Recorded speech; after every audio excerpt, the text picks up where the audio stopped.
This is the Shine On You Crazy Daisy podcast, and I'm your host, Trudy Simmons from the Daisy Chain Group, providing platforms and opportunities for businesswomen to be seen and heard. This platform is for the women entrepreneurs that want to hear the real stories of what it takes to be yourself and run a business with all the different hats that you might have to wear. Come and join the Shine On You Crazy Daisy membership, offering online networking, co-working, collaboration and monthly masterclasses for you to grow your knowledge. Go to thedaisychaingroup.com for more information.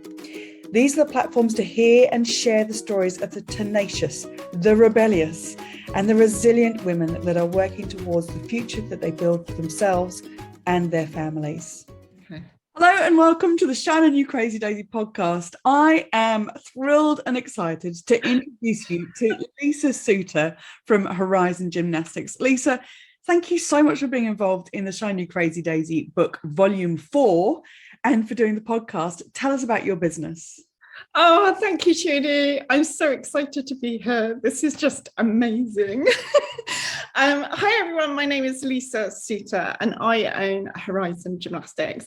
We run team gym, rhythmic gymnastics, and recreational classes out of secondary schools and leisure centres here in Southampton.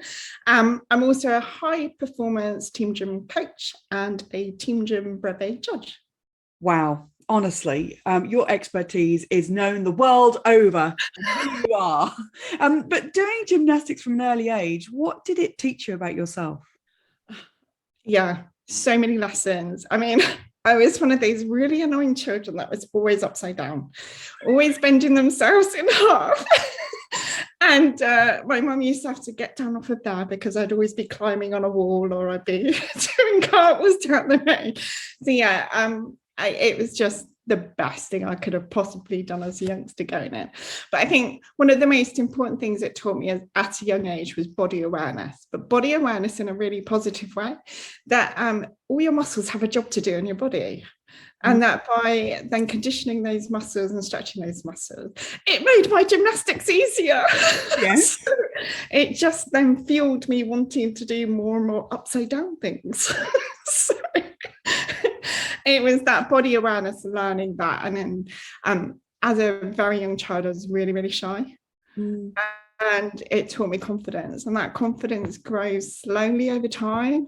So like you get into the class and you're demonstrating in front of maybe your teammates, and then slowly it's in front of the class. And then before you know it, you're doing a performance in front of a few parents, and then at the end you're like performing in front of hundreds of people. And I'm not saying it's not nerve-wracking, because it is, but you've got the confidence to do it. So you just get on and you do it. One of the things you said in the chapter which really struck me is that gymnastics gave you the freedom to dream.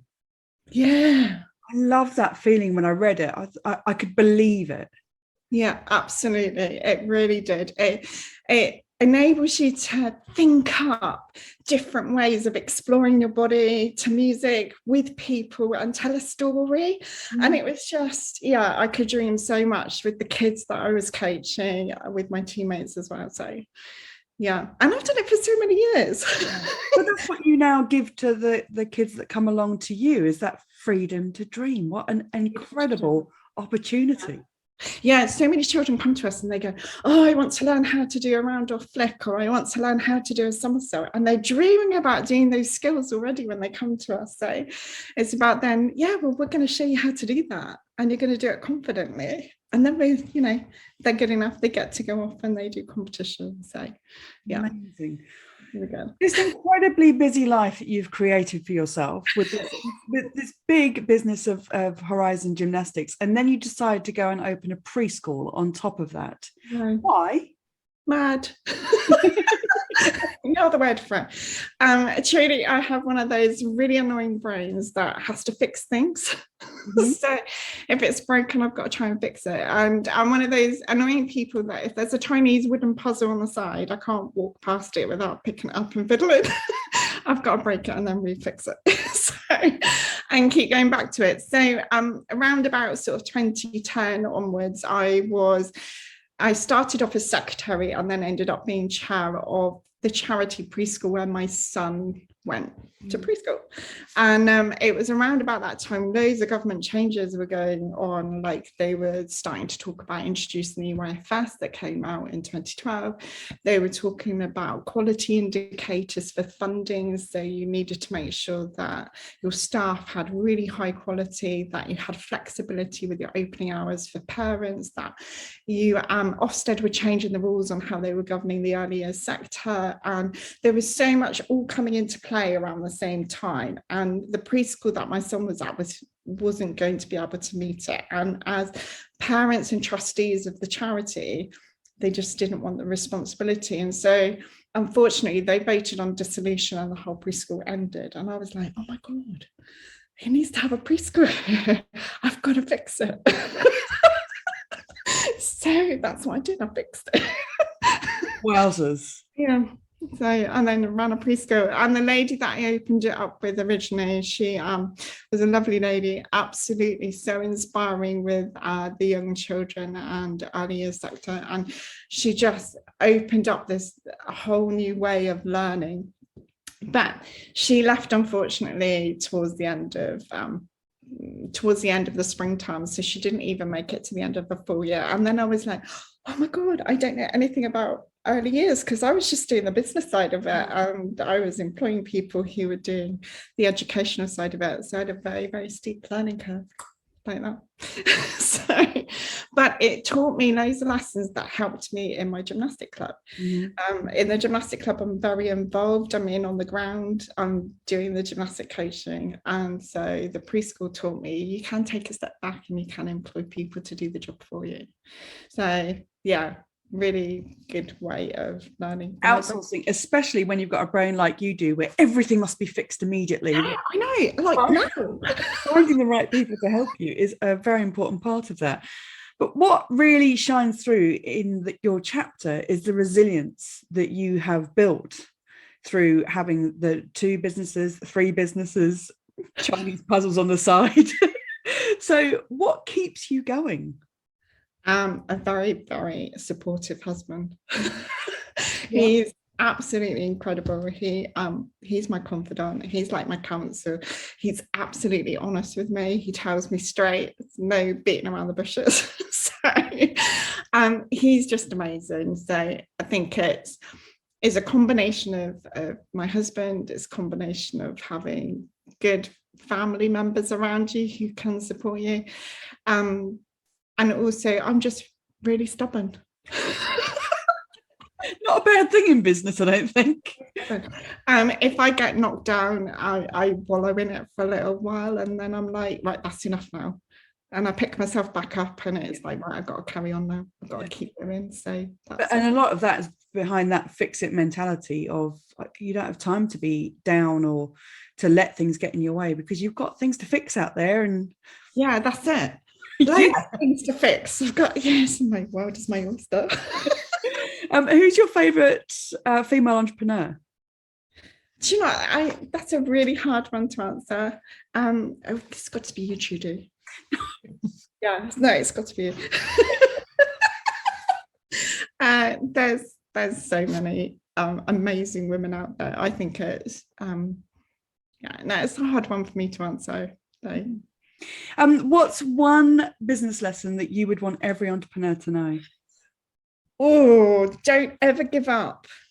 Don't ever give up. It doesn't matter what, it doesn't matter how hard you've been hit, how hard you feel like you're at the bottom or that you're down and out, that you want to give up. Just don't, because your determination, the amount of learning that you need to learn when you're in that situation is just going to help you grow as a person, and it's going to pick you up, and then you'll be moving forward from it. You don't know what's on the other side of that giving up, do you? And sometimes it's not so much not giving up as it is reassessing what you want the outcome to be.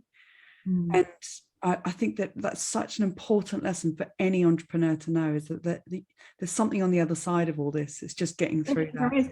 And you don't often know where you're going. And it's only like doing this exercise and writing this chapter for your book, Judy, that I've been able to look back and go, oh my goodness, everything's been a stepping stone.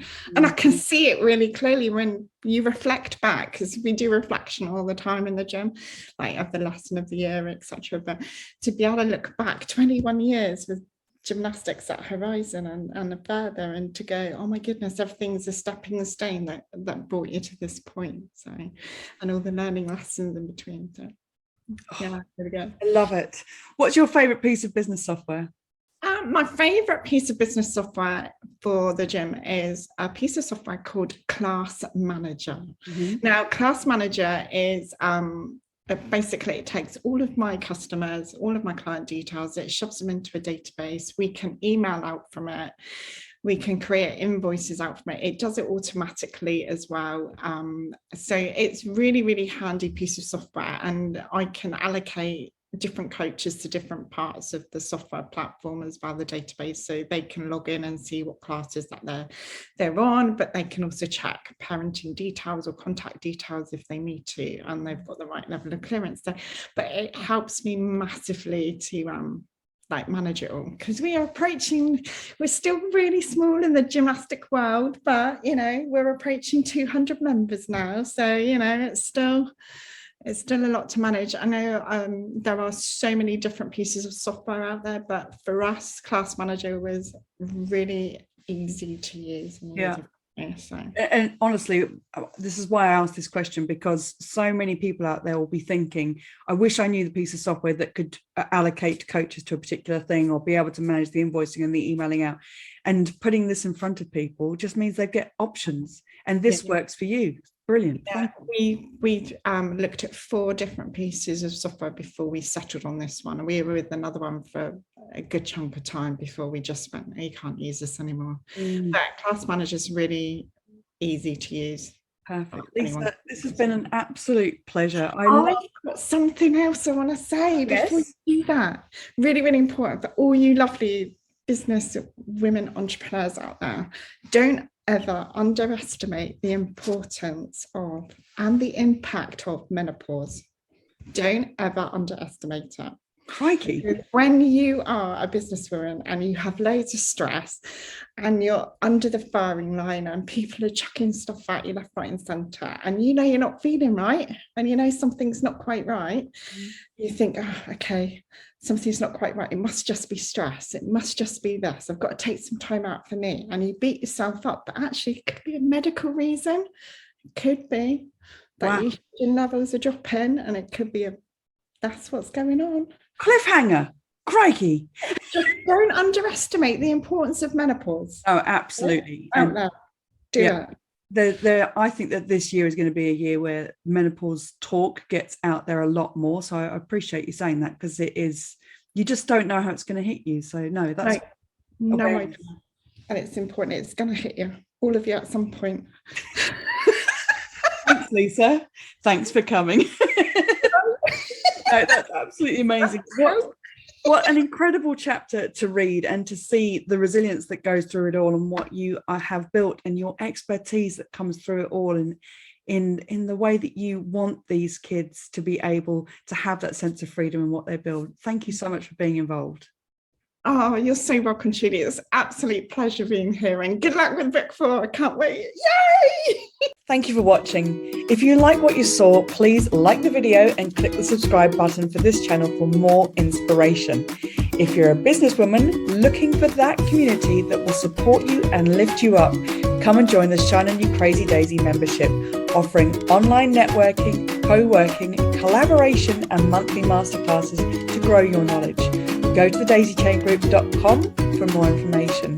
And for even more inspiration, please go to the link under the video and get your copy of the Shine On You Crazy Daisy series of books with inspirational and motivating stories from businesswomen around the world.